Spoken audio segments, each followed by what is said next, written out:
मोहान्धतमसश्चटाः विश्वं दर्पणदृश्यमाननगरी तुल्यं निजान्तर्गतम् पश्यन्नात्मनि मायया बहिर्योद्भूतं यथा निद्रया यः साक्षात् कुरुते प्रबोधसमये स्वात्मानमेवाद्वयम् तस्मै श्रीगुरुमूर्तये नमः इदं श्रीदक्षिणामूर्तये कञ्जासनादिसुरवृन्दलसत्किरीटकोटिप्रकर्षणसमुज्ज्वलदङ्घ्रिपीठे त्वामेव यामि शरणं विगतान्यभावम् दीनं विलोकय दयार्द्रविलोचनेन श्रीराम जय राम जय जय राम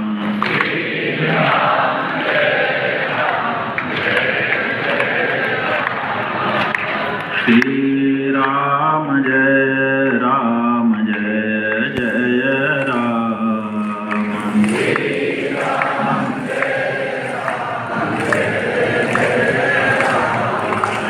धर्म की अधर्म का प्राणियों में विश्व का गौ माता की गंगा माता की काशीपुरी की नमः पार्वती पतये हर हर महादेव।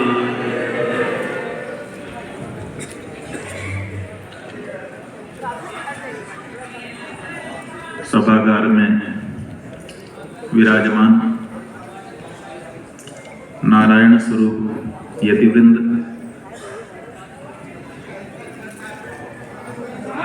इस स्थान को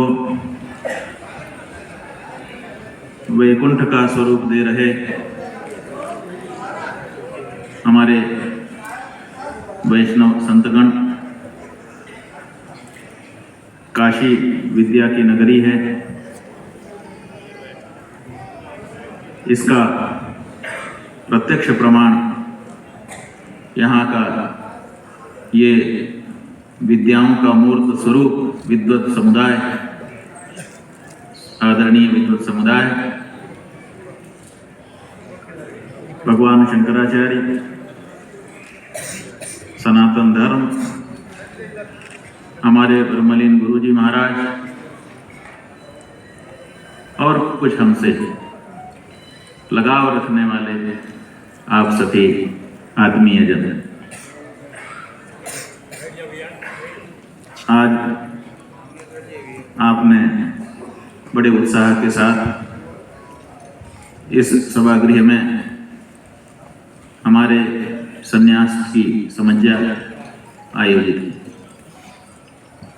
21वां अवसर था जब उस दिन को याद किया गया। संन्यास वैसे तो एक आश्रम है, सनातन धर्म वर्णाश्रम धर्म के रूप में भी पहचाना जाता है। सनातन धर्म का मतलब ही है जिसमें धर्म का उपदेश एक रूप में नहीं किया गया। आजकल एक रूपता की बड़ी बात की जाती है कि सब एक जैसा होना चाहिए। किसी समय मुहावरा हमारे देश में बना था कि सब धान 22 पसेरी नहीं हो सकता। किसी समय हम लोग ये कहते थे, अंधेर नगरी चौपट राजा, टके शेर भाजी टके शेर खाजा। भाजी का और खाजा का दोनों का मूल्य एक जैसा नहीं हो सकता। आपको विभेद होना पड़ेगा, विभेद रखना पड़ेगा। सब एक जैसे नहीं होना चाहते। अब या तो सबको फूंक मार के बुला दें और या तो जो मोटे तगड़े हैं उनको कुल्हाड़ी लेकर के छांट दें, तभी तो एक जैसे सब हो सकते हैं। क्या ये संभव है? अगर ये संभव होता तो भगवान के लिए सुविधा होती। सरलता होती, लेकिन ऐसा नहीं हुआ, इसीलिए तो एक जैसा सबको नहीं बनाया गया। वर्गीकरण हुआ और फिर ब्राह्मणोस्य मुखमासीत् बाहुराजन्य कृतः ऊरु तदस्य वैश्यः पदव्याम शूद्रः अजाय। वर्गीकरण इसी रूप में हो गया कि जितने लोग हैं इनका 4 वर्गीकरण हो सकता है, 4 प्रकृतियां हैं। गीता जी में बताया कि संसार जो है वो त्रैगुण्य है, त्रैगुण्य विषया वेदा निस्त्रैगुण्यो भवार्जुन। ये वेद जो हैं, वेद माने विस्तार, संसार, ये त्रैगुण्य है, त्रैगुण्य विषय है। तुम निस्त्रैगुण्य बनो। और 3 गुणों की क्या विशेषता है कि 3 गुण मिलकर के 4 की सृष्टि कर देते हैं। 3 गुणों का काम क्या है, गीता जी में ही बता दिया, सत्वम सुखे संजयति। सत्व गुण जो है आपको सुखी बनाता है। रजः कर्मणि भारत, रजोगुण आपको कर्म में प्रवृत्त करता है और कर्म अंततः दुख के कारण होते हैं, ये भी जान लीजिए। इसका मतलब है कि सत्वगुण सुखी बनाता है, रजोगुण दुखी बनाता है। सीधे कहें, वहां सीधे ना कह करके कह दिया कर्मणि, कर्म में नियोजित करता है। दुख की बात सीधे सीधे कहना थोड़ा कठिन होता है, कहना वही का है कि सत्वगुण सुखी बनाएगा, रजोगुण दुखी बनाएगा और तमोगुण अज्ञानमावृत्य तमः, वो तो अज्ञान में डाल देगा, आपको जड़ बना देगा। सुख दुख की अनुभूति ही नहीं होगी, आपको जड़ता आ जाएगी। क्या सुख है क्या दुख है इसकी संवेदना ही समाप्त हो जाएगी। तो ऐसी परिस्थिति में ये जो 3 गुण हैं, इनमें जब मेल होता है तो 4 तरह की सृष्टि बनती है और वही 4 हैं ब्राह्मण क्षत्रिय वैश्य और शूद्र। और इन चारों में जिसका जितना अधिकार है उतने आश्रम है, ब्रह्मचर्य, गृहस्थ, वानप्रस्थ और संन्यास। तो वैसे तो संन्यास एक क्रम है कि भाई जैसे जैसे उम्र बढ़ेगी वैसे वैसे अपेक्षा की जाती है, अथवा उम्र के आधार पर कह ही सकते हैं कि प्रथमावस्था ब्रह्मचर्य है, द्वितीय अवस्था गृहस्थ है, तृतीय अवस्था वानप्रस्थ और चौथी अवस्था संन्यास। तो चौथी अवस्था माने संन्यास। तो एक संन्यास तो वो है जो क्रम प्राप्त है, अपने आप आपको होगा। और दूसरा ये है कि आप मंडूक प्लुतिन न्याय से उछल करके सीधे उसमें प्रवेश कर जाएं, बीच की चीजों को छोड़ दें। कभी कभी हम सीधे चलते हैं हर धरती को छूते हुए, और कभी उछल करके कुछ जगह को छोड़ करके दूसरी जगह पहुंच जाते हैं। तो दोनों तरीके हैं और शास्त्रों में दोनों का विधान किया गया है। लेकिन संन्यास वास्तव में क्या है, तो संन्यास को समझने के लिए आपको न्यास शब्द को समझना पड़ेगा। न्यास क्या है? सम तो उपसर्ग है, सम्यक अर्थ में मूल शब्द है न्यास। तो न्यास जो है 2 अर्थ में होता है। एक तो न्यास का मतलब होता है त्याग और दूसरा होता है निक्षेप। निक्षेप अर्थ में भी न्यास शब्द होता है, जैसे तस्याः कुर्मन्यास पवित्र पामिषु मपामिषुलानां बलिकीर्तनीया मार्गम मनुष्येश्वर धर्म पत्नी सुसेरिवार्तम सुसेरम न गच्छत कह करके कालिदास जी ने न्यास शब्द का प्रयोग किया।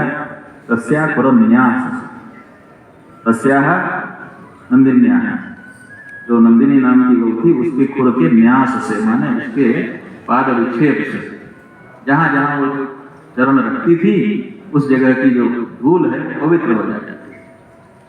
वहां रखने के अर्थ में, निक्षेप के अर्थ में न्यास शब्द का प्रयोग किया गया है। अथवा जैसे हम लोग पूजा पाठ करते हैं, संध्या करते हैं, तो उसमें न्यास करते हैं, हृदयादि न्यास, करम न्यास, अंगन न्यास और भी तरह तरह के अंतश्चक्र न्यास, बहिश्चक्र न्यास, यानी कितने न्यास। तो उन न्यास में क्या तात्पर्य होता है न्यास शब्द का?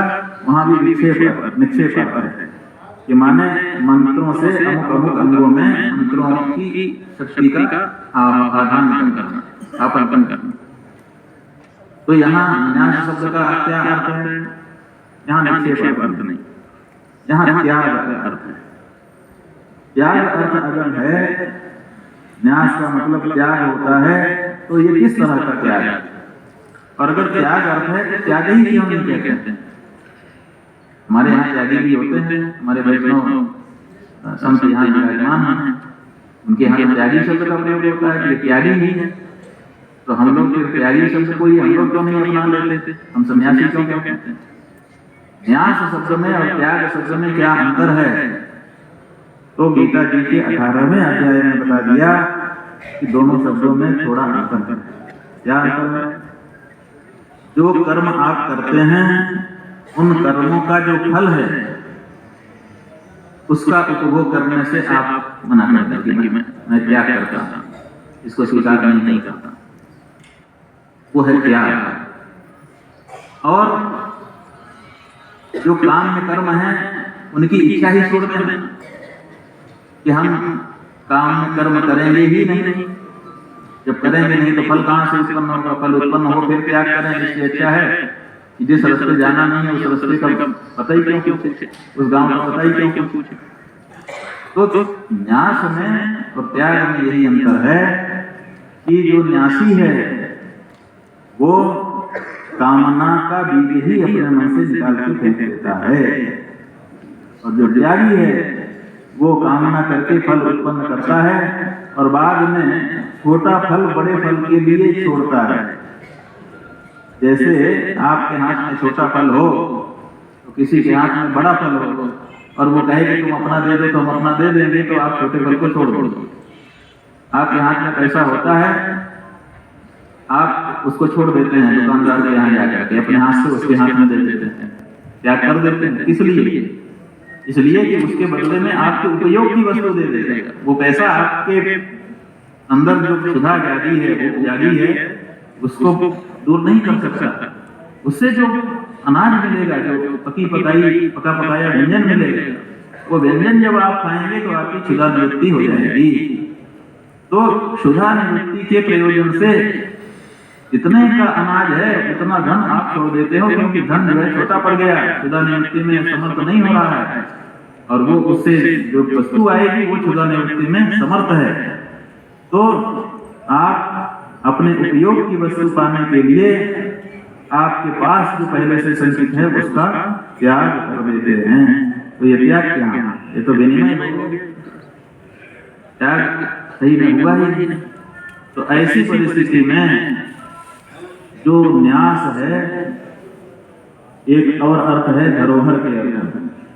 स्वप्नवास सप्तम में योगेंद्रायण है, वो कहता है कि दुखम न्यासस्य रक्षण, न्यास का रक्षण बड़ा दुष्कर है। वहां न्यास का अर्थ है धरोहर।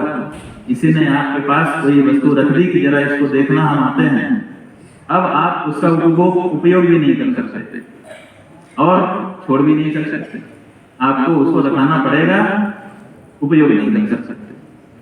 तो ये बड़ा कठिन काम हो जाता है। तो यहाँ संन्यास का क्या मतलब? यहाँ संन्यास का मतलब ये है कि ये जो संसार है ना, ये संसार एक वस्तु, और इस वस्तु में कुछ लोगों ने मालिकाना स्थापित कर रखा है, ये संसार मेरा है।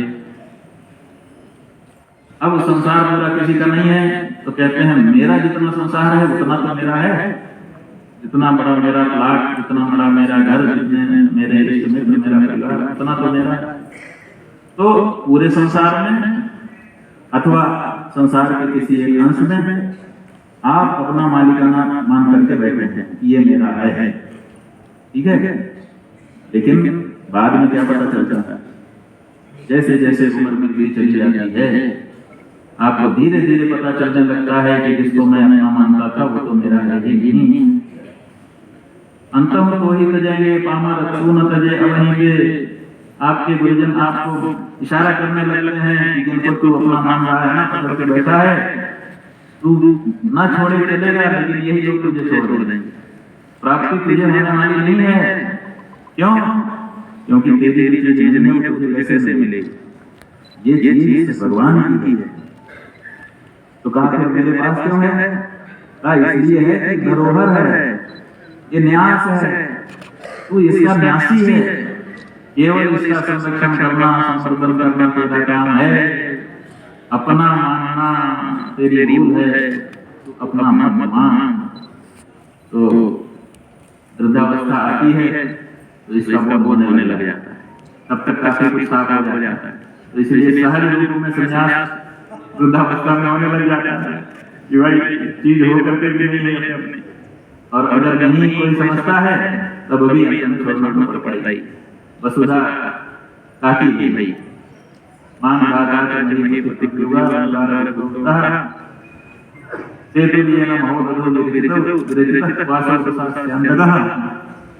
अन्य चारि जिसे प्रवृत्तयः याता देवं भूपते नैके नापि समन्वता वसुमती मंजन तया यास्यति।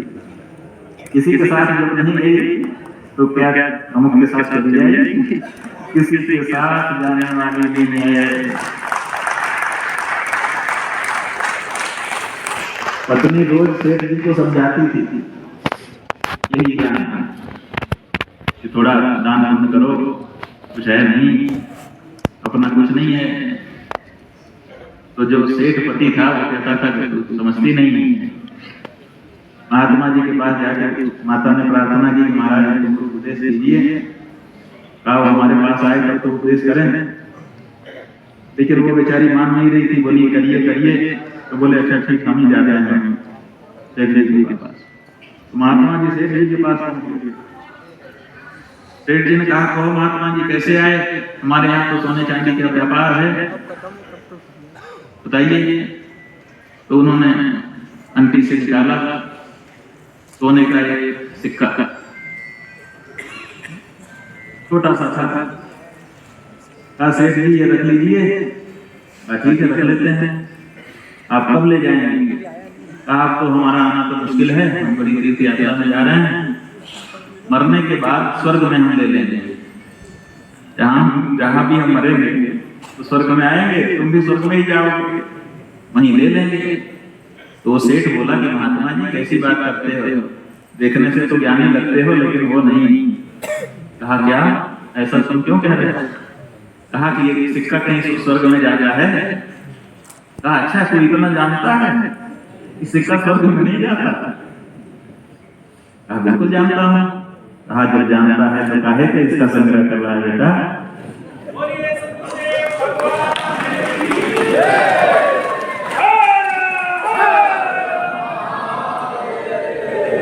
सेठ जी की आंख खुल गई। सेठ जी समझ गए कि महात्मा जी क्या कहना चाहते हैं। तो ये जो संसार है ये फाकी के रूप में भगवान ने आपको दिया है। अपना योगदान इसमें करो, इसको अपना मत मानो। लेकिन हमारी मजबूरी है, हम इसी के लिए लड़ते हैं। थोड़ी सी जमीन, थोड़े से मकान, थोड़ी सी चीजों के लिए हम लड़ जाते हैं। सीमा विवाद सबसे बड़ा विवाद। इनकी मेड़ आधा फुट हमारी तरफ आ गई, हमारी मेड़ हम आगे बढ़ा के 1 फुट अंदर कर देंगे। यही सबसे बड़ा विवाद पूरे विश्व में चलता है। तो ये क्या है? जब आपकी वस्तु है ही नहीं, इसी बात को जान लेना। ये संसार भगवान की थाती है मेरे पास, ये मेरी नहीं है कि मैं मनचाहा उपयोग करूं। बस संरक्षण हमको इसका करना है और जितना इसमें बेहतरी कर सकूं तो फिर उतना करूं। तो इसीलिए जो समझदार है वो बड़ी सादगी से अपना जीवन जीते हुए शरीर निर्वाह के लिए जितना आवश्यक है उतना ही प्राप्त करते हुए इस संसार को भगवान का, क्योंकि हमारे पास धरोहर के रूप में रखा गया धन है, जितना इसमें अच्छा योगदान होता है कर दे। जहाँ टूटा फूटा है वहाँ अच्छा बना देता है। यही तो है। अब देखिए ये रविंद्र पंडिता जी आए हैं, ये क्या कर रहे हैं? ये हमारे पास ये चित्र ले आए हैं। देखिए हमको भेंट कर रहे हैं। अब ये चित्र है क्या? खंडहर। इस खंडहर का चित्र लेकर के हमारे पास आ गए। हमको भेंट कर दी। अब ये करेंगे क्या? कोशिश करेंगे, जाने कितने प्रयास हमको करने पड़ेंगे, पापा बदलने पड़ेंगे, और फिर इस खंडहर को फिर से एक बार चमकता हुआ शारदा मंदिर बना करके हम लोग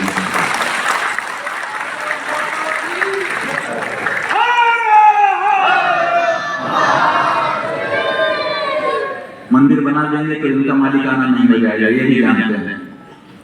शारदा पीठ थोड़े इनका हो जाएगा, फिर भी जीवन लगा करके खड़े हैं। क्यों खड़े हैं?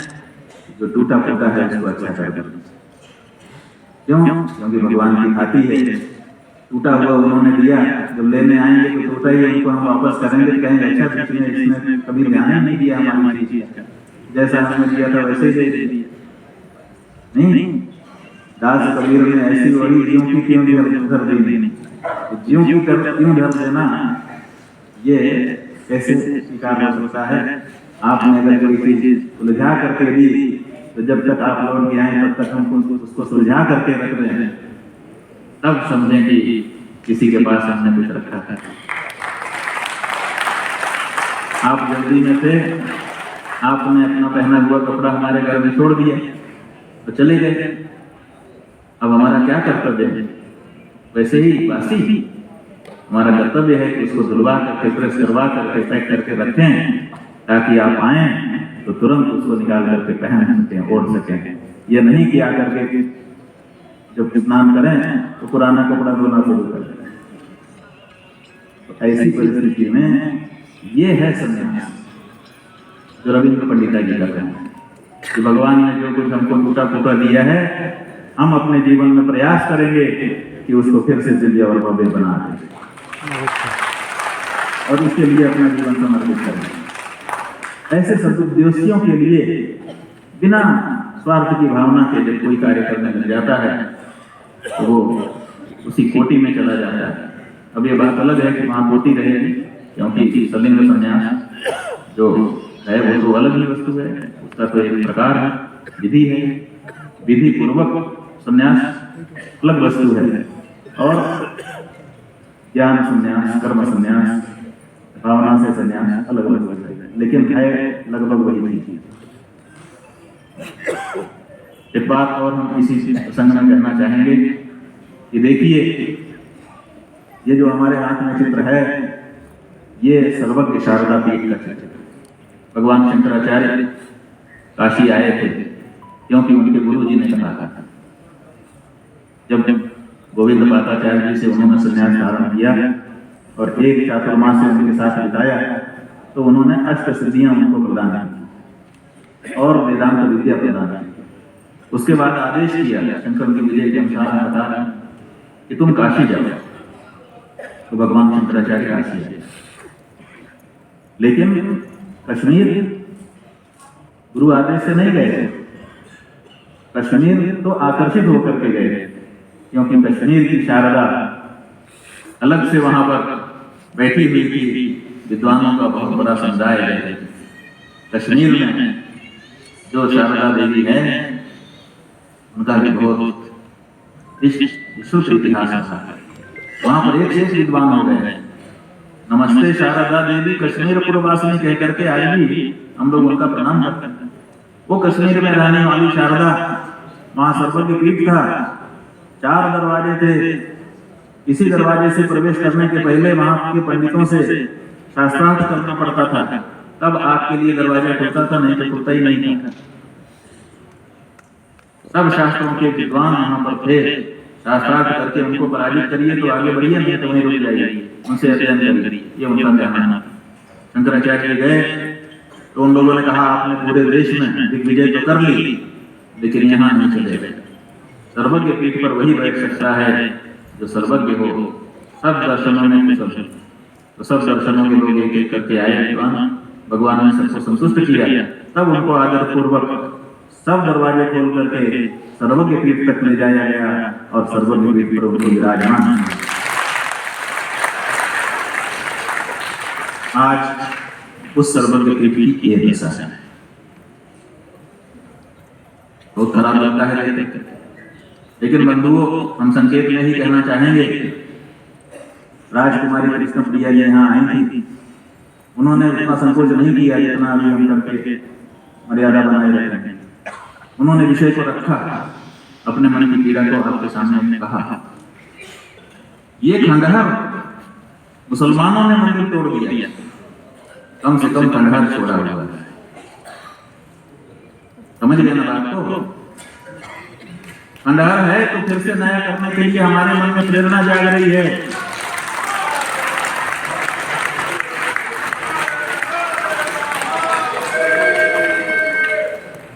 कुछ लोगों ने तो खंडहर भी नहीं छोड़ा, यही हम आपको कहना चाहते हैं।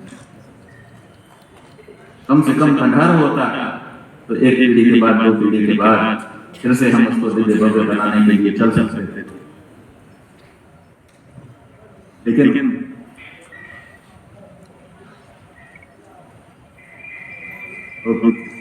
गहराई की ओर हम लोग चले जाएंगे। आप लोग अभी संन्यास समझा बना रहे हैं, इतना ही संक्षेप पर्याप्त है। तो हम लोगों ने ये संकल्प लिया है कि जो देवता जहाँ पर हैं, हमारे पुराणों में कहा, उन देवताओं का स्थान देवता चाहेंगे तो छोड़ सकेगा, किसी व्यक्ति के, किसी संस्था के चाहने से देवता का स्थान समाप्त नहीं हो जाएगा।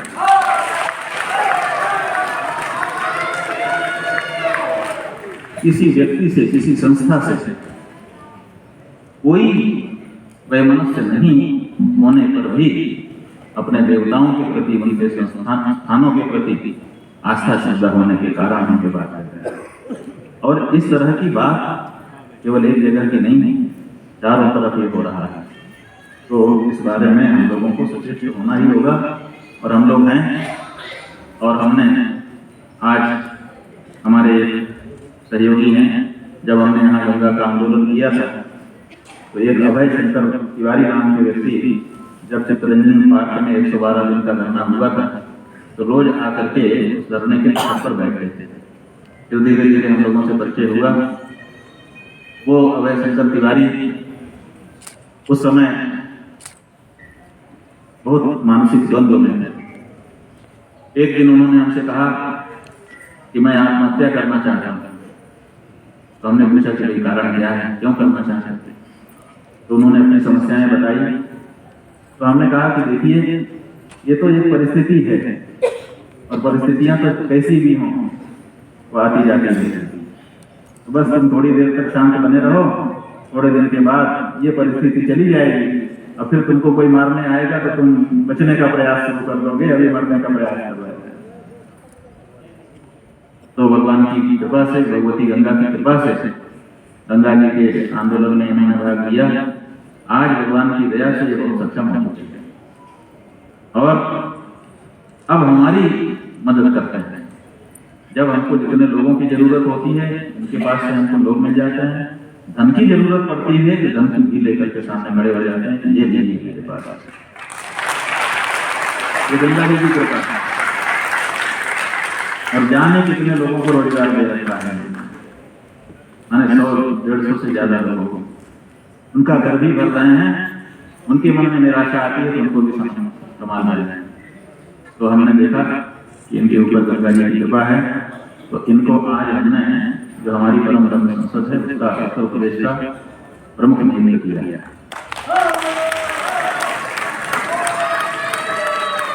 और एक संदेश छोटा सा सहज सा ये बना करके तैयार कर दिया है। हम ये चाहते हैं कि सनातन धर्मी ये महसूस न करें कि उनका कोई नेता नहीं। देखिए, इसको भी समझने की जरूरत है कि बहुत से लोग कहते हैं कि हम हिंदू नेता हैं, लेकिन हम सनातन धर्मियों की आकांक्षा तो नहीं पूरी हो रही है। हम चाहते हैं कि गाय की हत्या बंद हो जाए। हिंदू कहने वाले लोग समर्थ होते हैं तब भी गाय की हत्या बंद नहीं होती। हम चाहते हैं कि गंगा में प्रवाह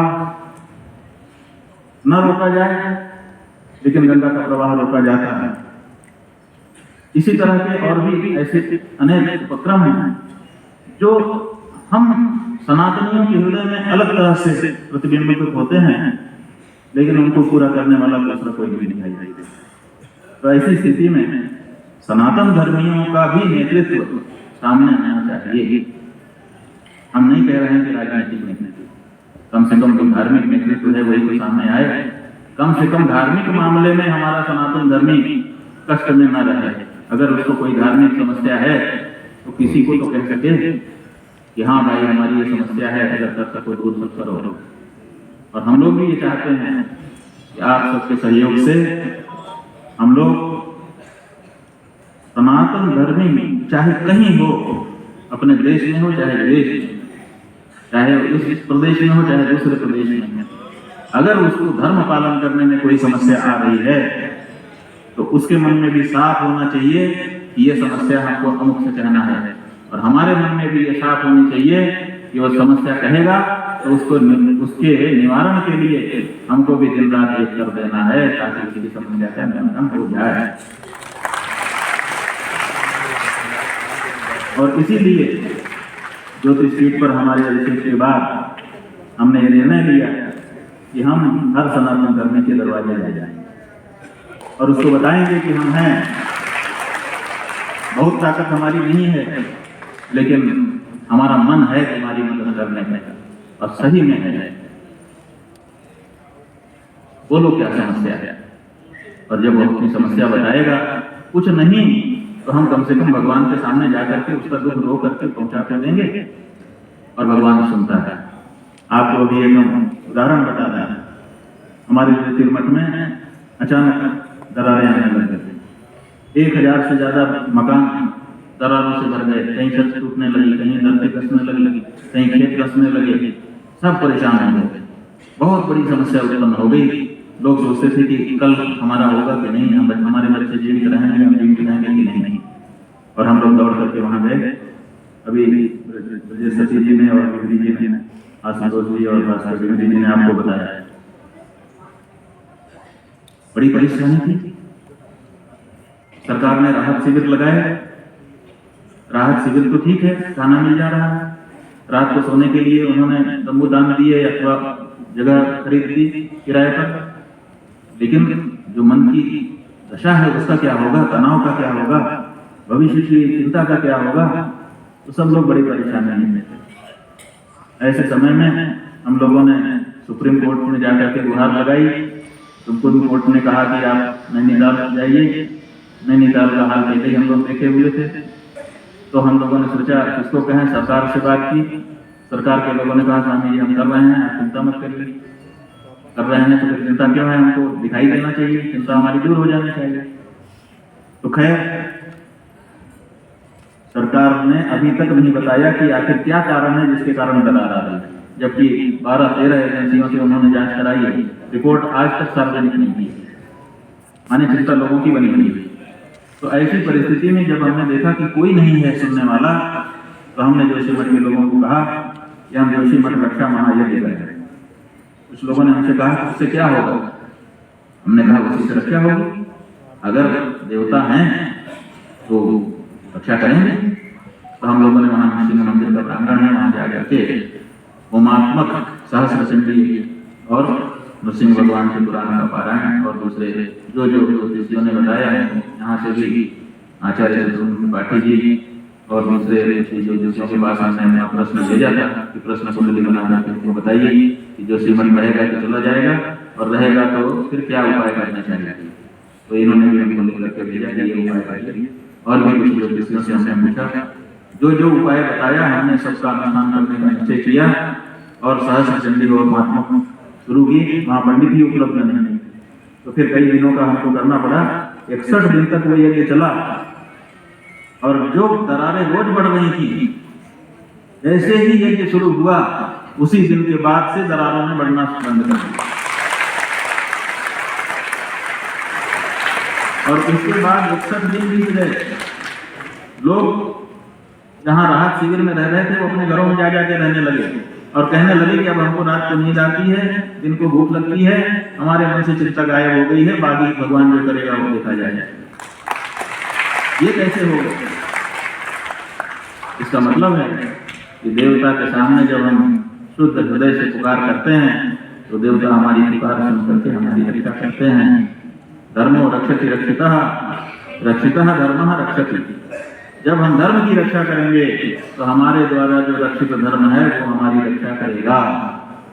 एक बात जान लीजिए, धर्म रक्षा नहीं करता है, हमारे द्वारा रक्षित जो धर्म है वो हमारी रक्षा करता है।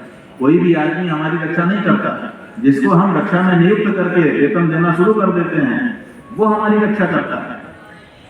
जब हम सैनिक को नियुक्त करते हैं कि तुम रक्षा के लिए नियुक्त हो, तुमको चिंता मत करो, तुमको हर महीने वेतन मिलेगा, भत्ते मिलेंगे, तब ना वो जान की बाजी हमारे लिए लगाता है। उसी तरह से जो हमारे द्वारा रक्षित धर्म है वो हमारी रक्षा करता है। इसलिए अपनी रक्षा अगर हम चाहते हैं तो हमको धर्म की रक्षा करनी होगी। और धर्म की रक्षा का मतलब ये नहीं है कि हम कोई बहुत बड़ा आंदोलन करें। धर्म की रक्षा का मतलब ये है कि अपना जीवन हम धर्ममय बना लें। कम से कम हमारा खाना पीना सोना उठना बैठना चलना धर्म के अनुसार का हो जाए, वेद विहित हो जाए। अगर ऐसा हो जाता है तो समझिए कि हम धार्मिक हैं और हम उनके धर्म के रक्षक हैं, हम धर्म रक्षा कर रहे हैं। तो आप सबके लिए ये जो संदेश है इसको लेकर के अभय शंकर तिवारी जी के नेतृत्व में हमारे बच्चे सबके घर में जाएंगे। यहाँ तो उत्तर प्रदेश में ये है और मध्य प्रदेश से हमारे ब्राह्मण समाज के लोग आए हुए हैं। कहाँ खड़े हो जाओ, वो देखिए पीछे 1 2 3 4 लगभग 12-13 ब्राह्मण समाज के लोग आए हुए हैं, वहाँ खड़े हुए हैं। ये सब लोग इसीलिए आए हैं कि शंकराचार्य जी आप हमको संदेश दीजिए, हम घर घर उसको लेकर के जाएंगे और लोगों को प्रदान करेंगे। तो अब ये मुहिम चलेगी। अभी तो ये थोड़े से लोग हैं, लेकिन हमको पता है कि इसकी संख्या बढ़ेगी और ऐसा कोई घर नहीं होगा जहाँ शंकराचार्य जी का संदेश न पहुँचे। और अगर संदेश पहुँचेगा तो फिर हमारा संवाद सनातनी जनता से स्थापित हो जाएगा। और अगर सनातनी जनता से संवाद होने लग गया तो फिर बाकी सब कुछ भी क्यों विनोद राज, बाकी सब कुछ भी हो जाएगा। क्योंकि सारी समस्या तो संवाद के स्थापित न होने की है। लोग अपने मन का कर रहे हैं, ना हम उनसे पूछते हैं ना वो हमसे पूछते हैं। तो आपस में बातचीत हो जाए, एक दूसरे का दुख सुख हम लोग जानने लग जाए तो समझिए कि हमारा ऐक्य स्थापित होगा। और इसी दृष्टि से हम चाहते हैं कि धीरे धीरे सनातन धर्मी धर्म पालन करना शुरू करें। जिसका राज होगा वो नहीं सोचना है, पहले हमारे जीवन में धर्म का राज तो हम स्थापित कर लें, फिर देश में धर्म राज स्थापित करेंगे। लोग आजकल चर्चा चला रहे हैं। अभी यहाँ पर जब किसी ने कहा कि हिंदू राष्ट्र हो जाएगा तो बहुत से लोगों ने यहाँ भी ताली बजाई थी। हमसे भी लोग पूछते हैं कि हिंदू राष्ट्र के बारे में आपका क्या विचार है। हम उनसे कहते हैं कि भाई हिंदू राष्ट्र के बारे में विचार ये है कि अगर ये केवल नामकरण है तो नामकरण से कुछ उपलब्धि होने वाली नहीं है और इसको हम भोग चुके हैं।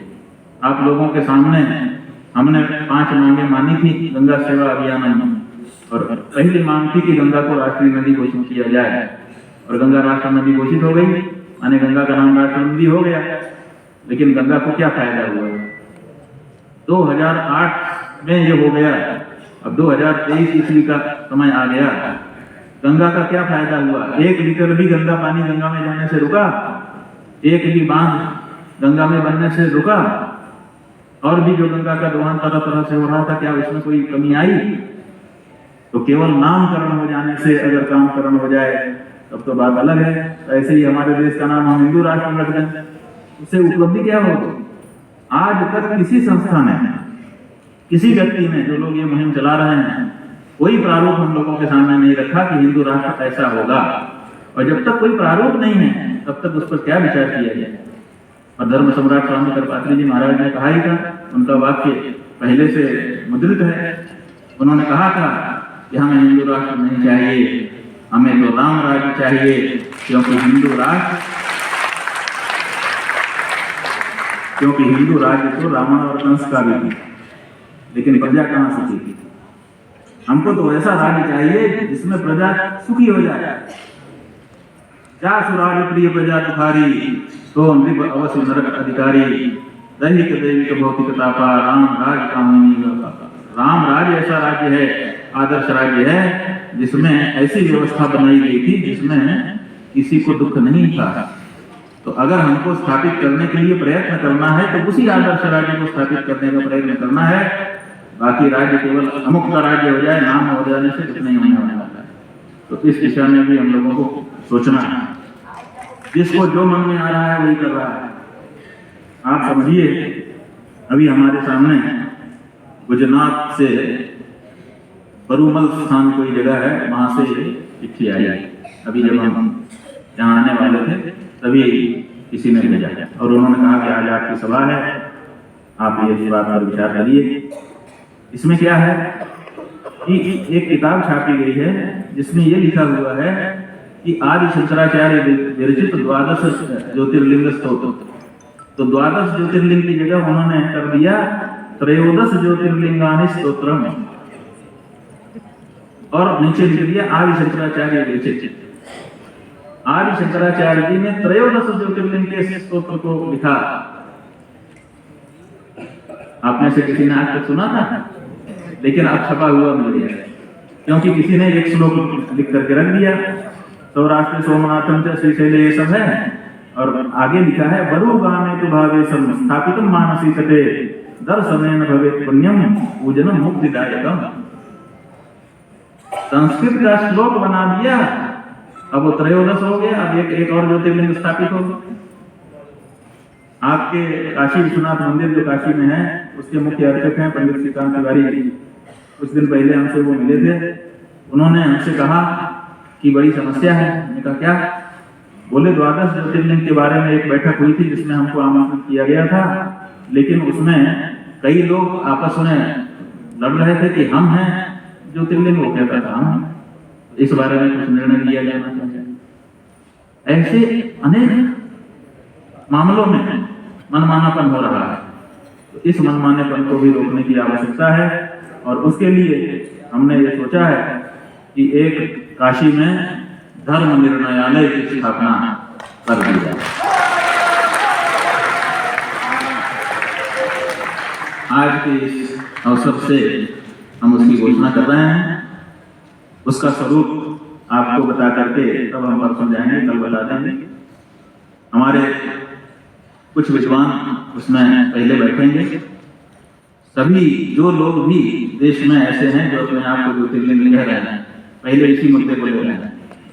अपने आप को जो कहते हैं हम ज्योतिर्लिंग हैं, अभी जैसे असम में और महाराष्ट्र में अभी विवाद हो गया था थोड़े बड़े दिन पहले, तो उन सबको नोटिस जारी होगा शंकराचार्य जी की पीठ की ओर से, हमारे धर्म निर्णयालय की ओर से, कि आप अपने आप को ज्योतिर्लिंग कहते हैं, आप अपने प्रमाण हमारे सामने उपस्थित करिए, हम उस पर विचार करके निर्णय करेंगे। और अगर आप अपने प्रमाणों को लेकर के नहीं आते हैं तो हम मान लेंगे कि आपके पास प्रमाण उपलब्ध नहीं है, तब भी निर्णय कर देंगे। तो ऐसी परिस्थिति में जो भी इस बारे में घोषणा कर रहे हैं कि हम ज्योतिर्लिंग हैं, उन सबको नोटिस दी जाएगी और उस पर विचार होगा।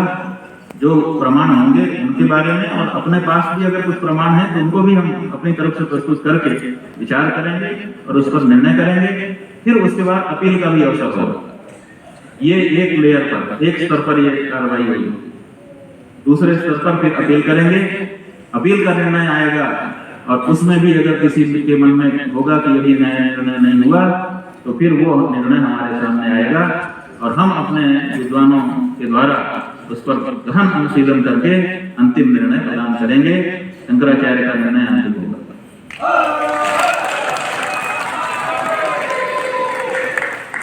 तो ये शैली हम लोगों की होगी।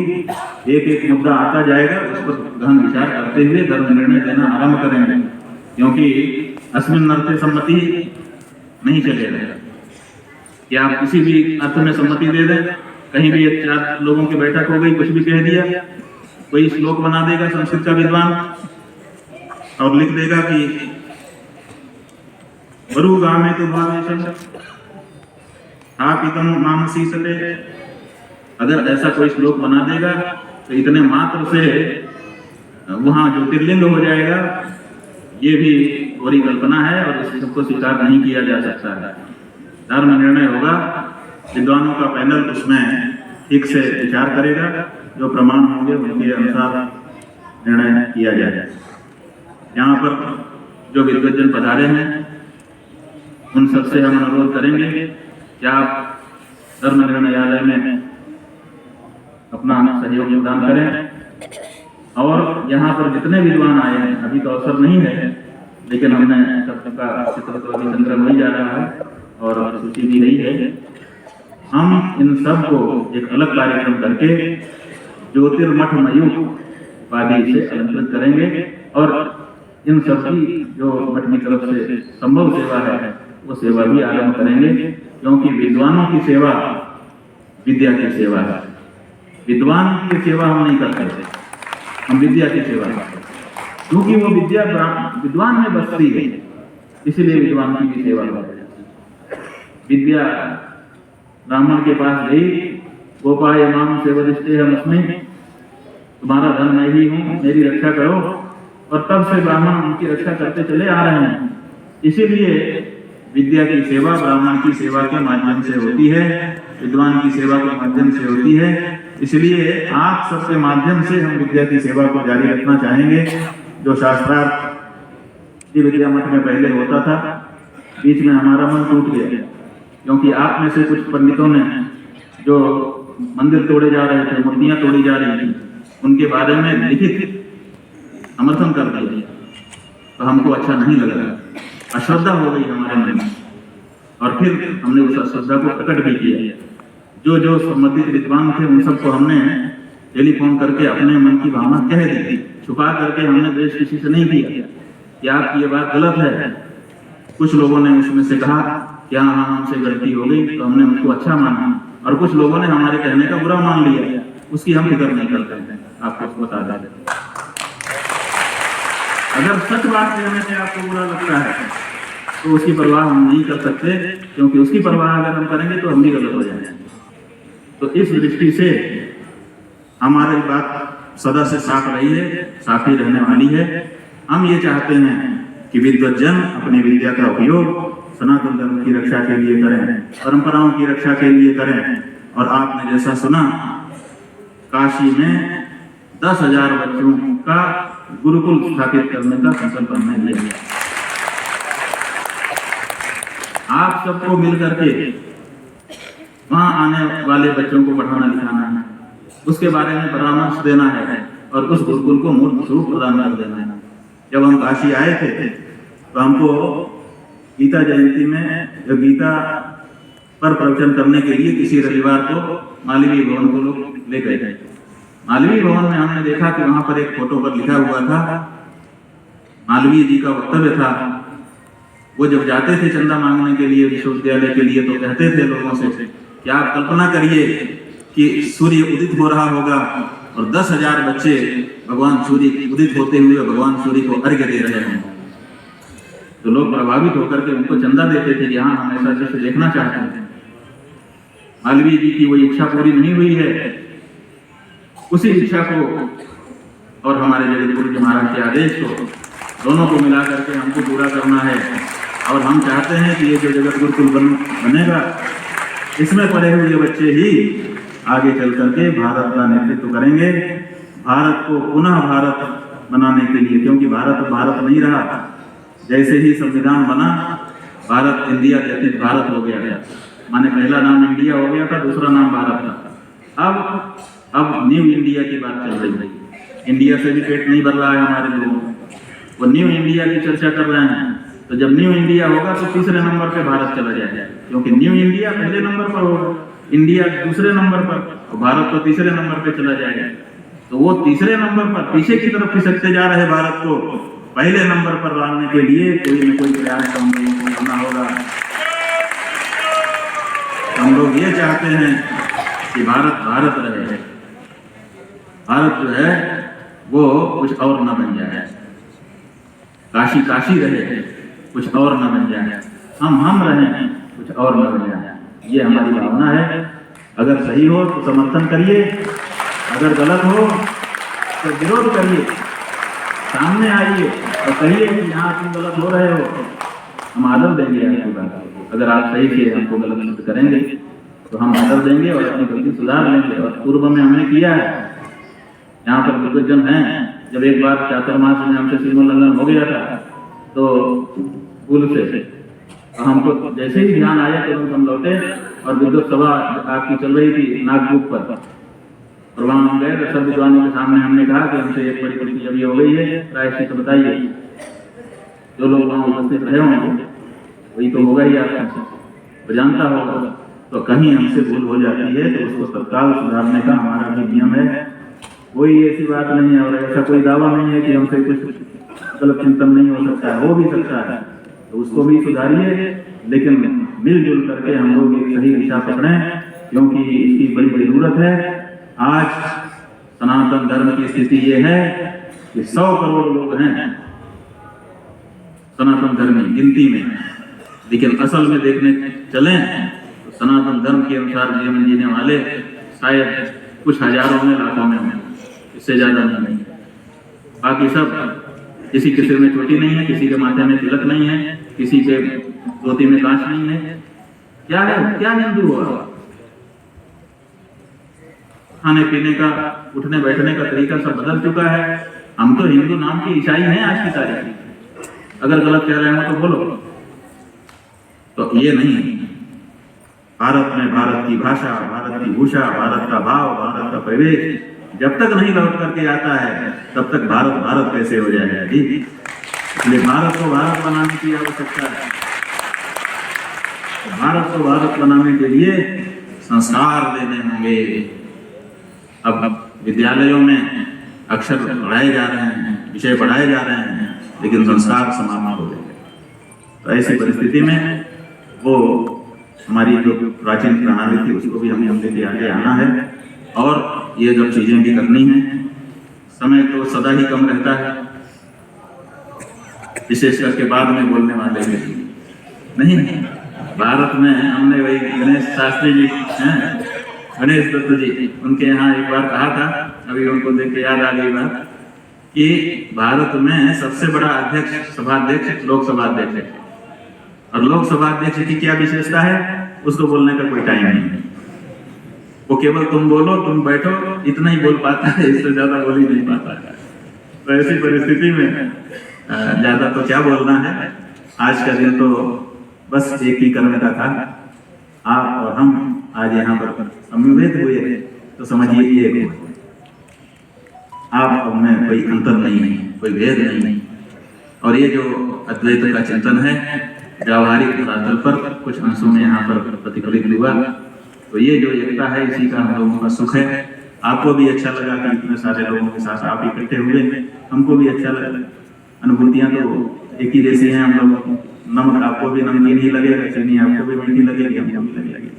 तो जो अनुभव है वो हमको आपको लगभग बराबर ही होता है। तो केवल उसकी संवेदना जिसकी जितनी ज्यादा होती है उतने अंश में अनुभव होता है, लेकिन अनुभव का स्वरूप एक जैसा होता है। तो आप सब आज यहाँ पर समवेत होकर के एक हुए, और यही एकता हमको आगे लेकर के जाने वाली है, अगर सचमुच की बन गई तो।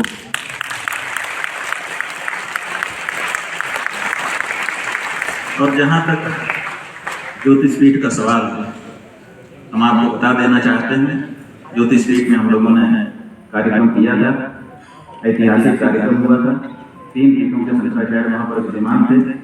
हजारों लोग जितने पहले कभी इकट्ठे नहीं हुए उतने वहां इकट्ठे हुए थे, और उनके बीच में हमने तभी कह दिया था कि ज्योतिषपीठ में विवाद बहुत पुराना हो गया है। कुछ लोगों को न विवाद होने से चिंता होने लगी है कि विवाद ही नहीं है, क्या करें। हमने उसी समय घोषित कर दिया कि ज्योतिषपीठ में अब कोई विवाद नहीं, और सचमुच कोई विवाद नहीं। क्या विवाद हो सकता है? अगर कोई कहता है कि मैं ज्योतिषपीठ का हूं तो चलो धर्म की रक्षा करो, करके तो दिखाओ। अगर बैल हो तो हल जो तो नहीं अगर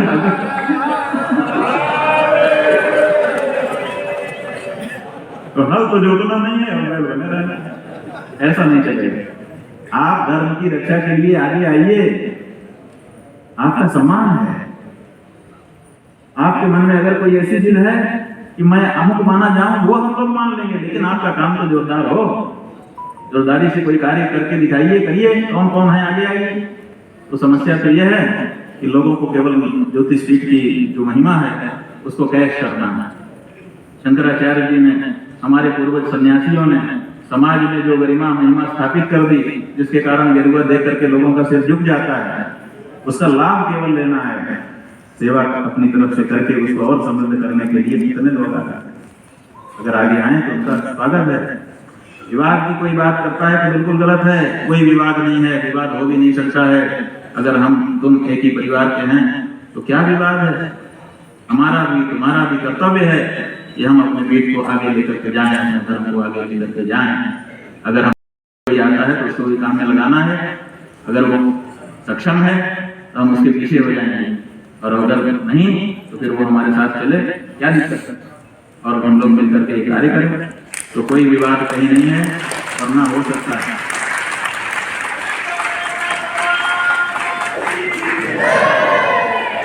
बंधुओं, कुछ बातें मन को छू जाती। थोड़े दिन पहले हम लखनऊ गए थे, तो वहां पर एक समीर त्रिपाठी नाम के व्यक्ति अभी हैं। समीर त्रिपाठी जी हैं, निकल गए उनकी माता जी। तो हमको बहुत अच्छा लगा। अच्छा इसलिए लगा कि वो व्यक्ति एक कंपनी चलाते हैं, संस्कृत से उनका कोई लेना देना नहीं। लेकिन जब कोरोना काल आया, कंपनी में काम नहीं होने लगा तो वो खाली हो गए, और उन्होंने उस काल का कैसा सुंदर सदुपयोग किया कि उच्चारण का अभ्यास किया संस्कृत भाषा से, और शिव पुराण ले लिया, देवी पुराण ले लिया, और स्टूडियो में बैठ करके एक एक श्लोक गा गा करके मुद्रित कर दिया। माने और भी जाने कितना उनके पास समय था, रोज 8 घंटा यही काम करने में लगे, और उन्होंने जाने कितने पुराणों को गा गा करके ध्वनि मुद्रित कर दिया।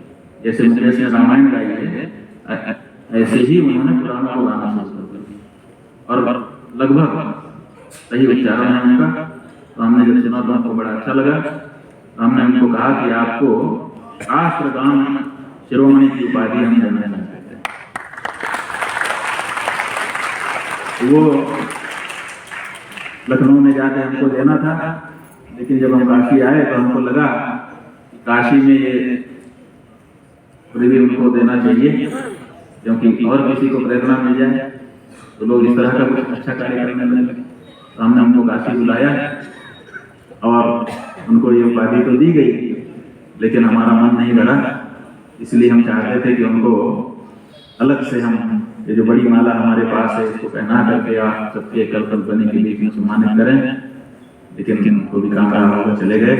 उनकी माता जी हैं, तो उन्हीं को हम प्रतिनिधि मान करके मंच पर आमंत्रित कर रहे हैं कि वो आए और अपने पुत्र के लिए हम सबके हृदय का ये सम्मान है उसको स्वीकार करें। इसी तरह से अन्य लोगों का भी यहाँ पर सम्मान हुआ है। सब अपने अपने क्षेत्र में ऐसे हैं जिन्होंने अपने कार्यों से हम लोगों को जीत लिया है, और इसी